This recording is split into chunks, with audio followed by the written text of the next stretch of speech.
On this edition of Inside Education, the superintendent makes a major announcement. We go one-on-one with Pat Skorkowsky about his decision to retire. This year, the Clark County School District is celebrating 25 years of its school magnet program. Now, on top of that, several magnet schools, including this one, East CTA, have received some pretty outstanding recognition. Plus, one of our student correspondents introduces us to a local nonprofit helping homeless teens. And tag along as these educators walk through local neighborhoods so that students can one day walk at graduation. Inside Education starts right now. The cornerstone of education is getting to know a student first. We want to make sure that we're supporting families and students. I think that the community should know that their voice counts. Reading is the doorway to everything that we do in education. Thanks for joining us for this edition of Inside Education. I'm your host, Mitch Truswell. The Clark County School District will soon be looking for a new superintendent. Superintendent Pat Skorkowsky announced he will retire next summer in June 2018 after 30 years with the district. Skorkowsky was clear that he is not resigning and that he is leaving on his own terms. Inside Education's Kathy Topp had the opportunity to sit down with the superintendent after the big announcement. And Kathy, the superintendent has his supporters, but he also has his critics. Well, being superintendent is a very political job, of course, but the superintendent has come under fire recently by some for the district's budget crunch. But he says that's not why he's retiring. This is something that he's been planning. Skorkowsky is making the announcement now because he says he has an opportunity to, quote, tell the real story about how Nevada funds education. So is this a tough decision for you? Extremely difficult decision. I've been in school since I was 5 years old, and it will be hard to not have to get up and go to school when I'm done with this job. And it's one of those things where you put your life's work into a 30-year period, and you look back and you're like, where did it all go? Because you started your career here at CCSD as a teacher, correct? I did. I started as a first grade teacher here at CCSD. It was a great experience. Best decision I ever made in my entire life was to come here and work with the students in Las Vegas. Although he will have held the district's top job for 5 years when he retires this summer, we witnessed firsthand many times how Skorkowsky's teaching instinct is never far away. Score. Cow. Ski. So my name is Mr. Skorkowsky. What are you most proud of? Several things. Our graduation rate is up again this year, which is fantastic. Our advanced placement, getting kids college credits so that they get it in high school before they go to college. The magnet schools is another great one. But for every success, there are setbacks. Most recently, the budget crisis. District leaders are facing a $60 million deficit. Skorkowsky's public announcement came shortly after heavy criticism from union leaders. You made a special point when you made your announcement to say that this was your decision and your decision alone. Why make that point? I think it's important to let people know there's always controversy around a superintendent, especially in Clark County. And I wanted people to know that it was time to change the conversation away from me to get it back on the real issues that we really needed to focus on, which are our budget deficit, the reorganization, all the work that we need to get done. But I needed also to let the board know that they have 10 months in which to find a replacement. And as we've seen in the past here in Clark County, sometimes that's not always easy. When you made your announcement, I'm going to quote you here, you said, "Announcing my retirement now will allow me to speak more clearly and address some key problems and problem makers head on without holding back, so listen up." Those are pretty strong words. Is there anyone in particular you're talking to? I think over the coming months, you'll actually see who I'm talking to. I think we have to be very strong getting ready for the 2019 legislative session. And I didn't want this 10-month period of me being just finishing up my time to be a waste of time. I think it needs to be at a very aggressive time where we can lay out the 2019 legislative agenda. I think we need to address any barriers to the reorganization, whether they're internal or external. And I think we need to work to leave this district in an even better place than it is right now by the end of June. Well, let's talk about the place where the district is in, because there's been a lot of talk about the budget crisis. You admitted to some mistakes when it comes to the budget crisis, but you said there are major problems with the funding formula. So what needs to be changed, and can it be changed? The funding formula has to be changed. It was established in 1967 in a time where the counties were of equal population and we were very homogeneous. We are an extremely diverse community in Southern Nevada. We have to budget and expect to be funded for the students that we have today, not the students that were here in 1967. What do you see as the future for the Clark County School District?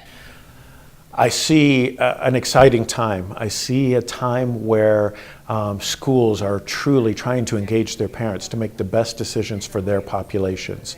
I see the community hopefully rallying around the Clark County School District instead of making Clark County School District a target in the future. I hope that I can, for the next person, leave them the opportunity to be able to really work with community members to get ready for that 2019 legislative session so that they can deal with the underfunded mandates that we have every year, that they can potentially restore the $750 million in cuts that we've made since 2008, so that we can truly educate the students that we have in our classrooms today and make a difference for the state of Nevada and the economy in Southern Nevada.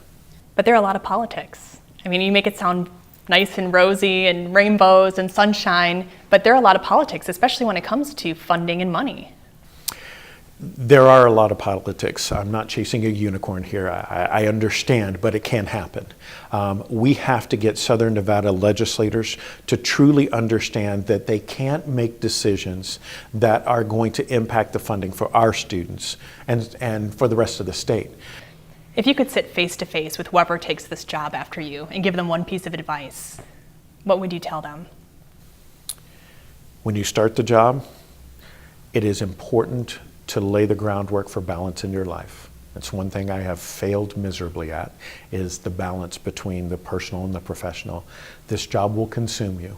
There will be days that you could work 24 hours for several days straight and never get all the work done. So you have to really understand the system of the Clark County School District and how you can use it to make sure that you can find balance in your life. We also asked Skorkowsky about advice for the Board of Trustees on finding his replacement. His response: be open-minded for what you're looking for. Maybe it's someone local, maybe it's not. Maybe it's a career educator, or perhaps it's a business leader or a CEO. Mitch? Kathy, thank you so much. Joining me now to talk more about the superintendent's announcement and the district's financial situation is Karen Shea from Hope for Nevada, a parent advocacy group, and also Brent Husson with Nevada Succeeds. Thanks both of you for being here. So the announcement came out. Was this a surprise to you, Karen, that the superintendent's going to be leaving June 2018? I guess it was and it wasn't. Okay. It was in the sense that I just didn't expect it to be that day. Okay. But it wasn't in the fact that there's just been so much turmoil within the district for a long time, and I do wonder how much a person can take, how much a person can feel responsible for and continue to do that job, because I know he Reorganization alone, that's a lot. Exactly, right? Okay. Exactly. Brent, what about you? Surprised by it? Not really. I was surprised by it. Yeah, I didn't know he was going to be doing it, but when I heard, I wasn't shocked. It was, it's a tough job, and 5 years on that job would age anybody 15. So, Pat's put in some good time, but he decided it was time to go, and I think that maybe it is. Okay. I asked you this just before we went on here about the budget crunch, and will this have an impact on that? I'm kind of hearing from both of you, not so much. Those issues are kind of separate, and there's only one way to deal with that. Doesn't matter who makes that decision, I guess, right? Am I right? Yeah, I mean, I think the wheels have already been set in motion painstakingly, so that cuts come and then more cuts come, and we're trying to abide by the letter of the law and make sure that we have the 80-20 split for the reorganization. So I don't exactly know how his vacating his position would do anything to that. Looking ahead to whoever comes in to fill this job, Brent, you were saying this is not just any superintendent job in the country. This one's unique because of the reorganization. What does a person have to have that's coming in here to take this job? Yeah, well, in my opinion, I think we need someone with a really strong financial background. Given the budget concerns that we're seeing today, not to suggest that what we're seeing is all Pat's fault and that it can all be managed from the top, but somebody that has some experience in managing large budgets would be helpful. Also, somebody managing large organizations outside of an educational institution, I think, could be helpful. Education experience is really important. But we're running a $2.5 billion enterprise. There's more to it than just that. So I would think that you would need a really unique individual. There's going to be a lot of people applying for this position that have the typical qualifications for a superintendent. But with the reorganization, the skill set is different than probably any other job in the country. So we're going to have to be really careful. I think we need to have a lot of good community input. The trustees are going to need to understand what the skill set is, and we're going to have to do a really good job vetting new candidates and make sure that they've got the capacity to manage 40,000 people.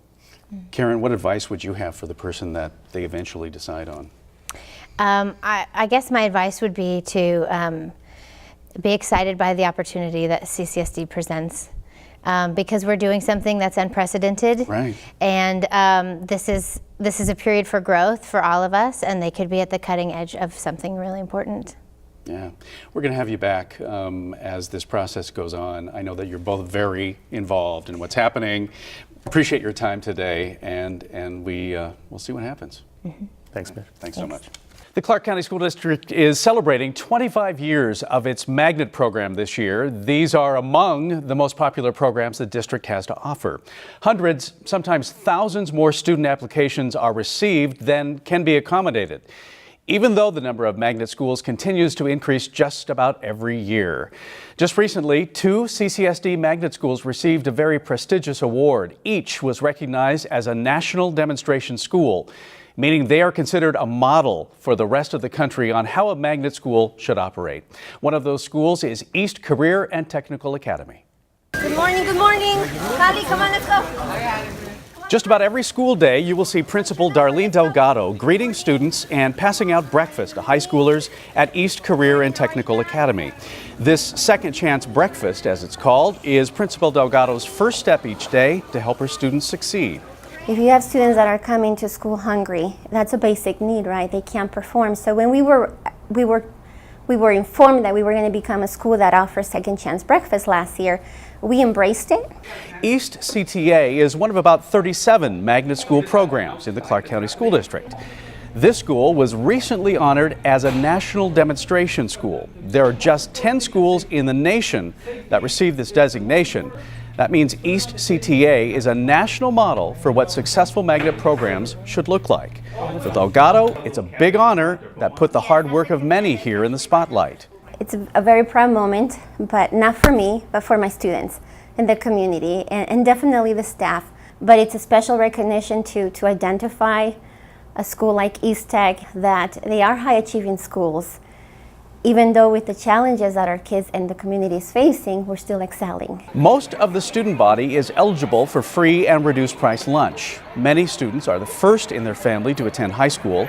Others are English language learners. Despite some challenges, East CTA's graduation rate was 99.76% last year. Of course, the students who attend East CTA are engaged in their learning. They chose to be at this school and are involved in one of 8 focused study areas, which includes construction technology.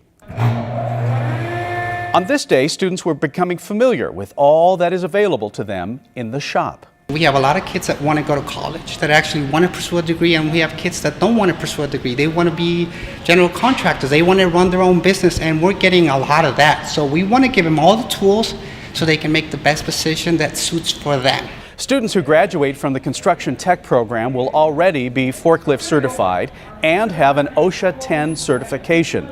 That's required on construction job sites. Those certifications have allowed recent East CTA grads to dramatically increase their starting wage. Make sure all of your sauces are low. In the culinary program, another one of the focus study areas, students get hands-on experience in an industrial kitchen. Many of these students will receive the opportunity to go directly into the workforce after graduation, if they choose to do so. Our juniors and seniors will go and work 6 to 8 weeks in a program at a restaurant, hotel, whatever. And as they're working in these programs, they learn how the hotels run their business, and then usually they will offer them a job based on things that we've taught them here. I like how it's teaching us like a skill that could be used a lot later in life, either as a hobby or for a job. And right now we're getting a head start if we want it as a career. Some of the biggest praise for the achievement at ECTA, Delgado saves for the teachers, who she says are truly dedicated to students and who understand what these kids can accomplish. They believe in the kids. They believe in the potential that they bring. You know, we have kids that are coming with academic gaps, and our teachers really rise above that and support them. I mean, from after-school tutoring, from Saturday sessions that we do, we believe in that, and they're passionate about it. So I always, many times when I email them, I say, thank you for believing in the potential of the kids on the east side of town. Another note about East CTA, 97% of last year's seniors were accepted into college, earning a combined $5 million in scholarship funds. On the next Inside Education, we'll take a look at the other national demonstration school, Walter Bracken STEAM Academy. We mentioned magnet schools are very popular, which is why the district has added 12 new magnet schools over the last 3 years.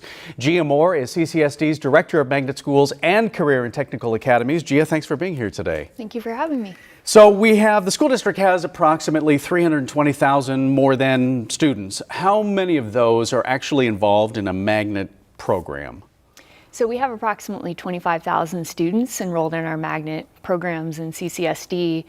So one of the things that has come along with the 12 school magnet expansion is a 68% increase in the number of seats that we can offer to families in CCSD. So it's been a tremendous effort on our part to be able to offer those choice options to our parents. Try and do something about the popularity, and so many people want to get in. Absolutely. So which programs are most in demand, would you say? So and I know it probably is different for high school versus elementary or middle school. It's actually pretty consistent across the board. So our STEM program, so anything in the realm of STEM is our most popular, and it's actually pretty similar on a national level too, but programs in engineering and mechanical technology, environmental science, those kinds of programs, definitely very popular, particularly our health science programs.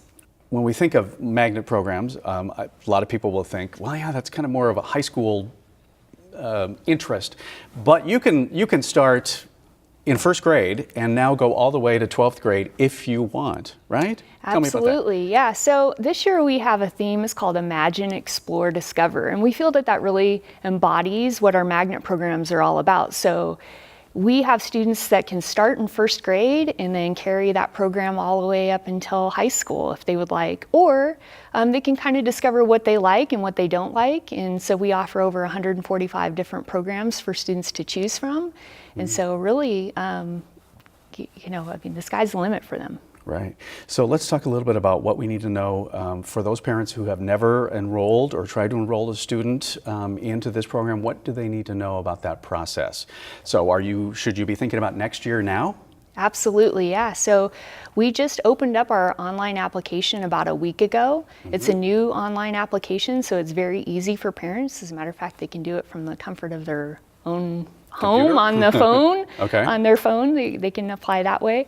But what we really recommend for parents to do is really go out and seek what the options are before they make a decision. So we offer a number of parent workshops as well as choice fairs, so they can go out and engage with those schools and really see what they're all about. On Saturday, September 23rd, we have a magnet fair from 9 to 1 at Clark High School, and so we're hoping that parents come out and kind of see what we're all about, but really taking advantage of those community events that we have posted on our website, and then visiting the schools, physically going out and visiting the schools to make sure it's the best option for their for their child. And the best way to find out the information is through the website, and what is that? It's magnet.ccsd.net. We have a lot that we want to get to, but unfortunately we're out of time, but I appreciate you coming on. We'll have you back on to talk more about the magnet programs and the CTAs as All right, well. thank you so much. Thanks, Gio. Thousands of students are believed to be homeless in the Clark County School District. That's an estimate, but still a very large number. One organization is looking to help them. Inside Education student correspondent Jocelyn Perez reports. High school is tough enough, and it's even tougher if you don't have basic necessities or a roof over your head. Project 150 is a nonprofit organization that helps over 2,500 homeless high school students throughout the Clark County School District and the Reno area. Project 150 Programs Coordinator Robert Vargas explains how the organization was founded. So Project 150 started in December of 2011. It started with 150 high school kids at Rancho High School. Our co-founders at the time found out that they didn't have anything for the holiday season. So it started out with them getting them the things that they need for their holiday season. And then with that, it's expanded. Project 150 collects toiletries, food, school supplies, and clothing. Vargas tells us about their new program to help students get clothes. In addition, we now have a running boutique at our facility. So we actually have a boutique on the side of the building where students can come and shop for free outfits Tuesday through Friday from 1:30 to 4:30. Project 150 aims to help as many students as possible, but they need as much help as possible. For information on where and when you can donate, you can go to project150.org. For Ariel Byres, Madison Flick, Griffin Morrison, and Diego Vasquez, I'm Jocelyn Perez, Inside Education. Jocelyn, thank you. There are many reasons and many benefits for students who get involved with volunteer work. Encouraging students to find volunteer opportunities and to participate in them is part of the Assist Teens program of the Assistance League of Las Vegas. Joining us now is Lynn Steffens. You are a member of the Assistance League. You're also the previous coordinator for the Assist Teens program. Yes. So I know you have a lot of information about this. Let's just say I'm a student. I want to get involved in the Assist Teens program, if I was the correct age. What kind of activities, give us just a sample, what kind of activities are these students going to be participating in? Well, they will be helping in our facility when children come to be dressed for school clothing, shoes and backpacks and new school clothing. They will be helping at the Catholic Charities where they help feed the homeless. They'll be working on fundraisers so that they can earn money to buy clothing that is given to children in need. There's all kinds of activities that they'll be doing. That's some of the highlights. They'll be making blankets for the children in need. Okay. Yes. Wonderful. Now let's go over some of the basics here. Who is eligible to join Assist Teens? Boys and girls, grades 7 through 12, from any school in our in the district, in Clark County School District, or our private schools. Sure. Now, do you have a particular? I'm guessing that maybe high schoolers have a little more. I would think that more high schoolers take part, but maybe I'm wrong. It's a mixture of middle school and high school. When our middle school students join, they seem to stay through high school. So usually we have quite a few high school students each year. Okay. Now, one of the most Assist Teens volunteers activities kind of focus on Operation School Bell. Just quickly tell me, what is Operation School Bell? That is a program. It's the main program of Assistance League of Las Vegas. And it's where, in partnership with the school district, children are recognized at their school as being in need of school clothing. So the school district uses a bus and buses children a few days a week to our facility, and they are led through a wonderful place that is like a store because everything is new. And either one Assistance League member or on weekends one of our Assist Teens works with each child to help them select their clothing and just have a one-on-one personal relationship with that child for a couple of hours. That sounds like a great program. So there is an opportunity for students who are hearing this, or parents are hearing this, to find out more about this program. You have something coming up, kind of the social mixer. Tell me about that. We do. Sunday, September 24th from noon to 2 at our facility, 6446 West Charleston. There will be what we call our new member social, and our students that are previous members will be returning, and we're hoping that we have a lot of new members. Kids that need to get community service hours, want to help in the community, come find out what the assist teams do. Okay, wonderful. And we're happy to put that information out and let people join. And I hope a lot of people take part. Lynn? Yes. This sounds like a great program, and thank you so much for coming on today. Oh, thank you. It was good to get the word out. Thank you. Absolutely. Well, some local students got a knock on the door from district leaders as part of the annual Reclaim Your Future community walk. Trustees and the superintendent were part of the team that took to the streets recently.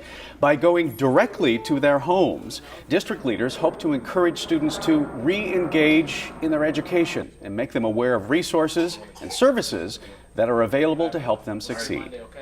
We want to thank you for tuning into this edition of Inside Education. Parents, staff, students, taxpayers, we all have a stake in our public education system. A quick reminder, you can catch this episode and past episodes on the Vegas PBS website or YouTube page. And you can also follow the conversation on Twitter using the hashtag InsideEducation. We leave you now with the scenes at Palo Verde High School and Neal Elementary School, where students and staff held ceremonies on the 16th anniversary of September 11th. Both schools have connections to the terrorist attacks. One of Palo Verde's teachers, Barbara Edwards, was a passenger on American Flight 77 that crashed into the Pentagon. The principal at Neal Elementary and her husband lost more than 30 Port Authority police friends on 9/11. Her husband was a lieutenant there before moving to Las Vegas. Important for us to always remember. We'll see you in 2 weeks.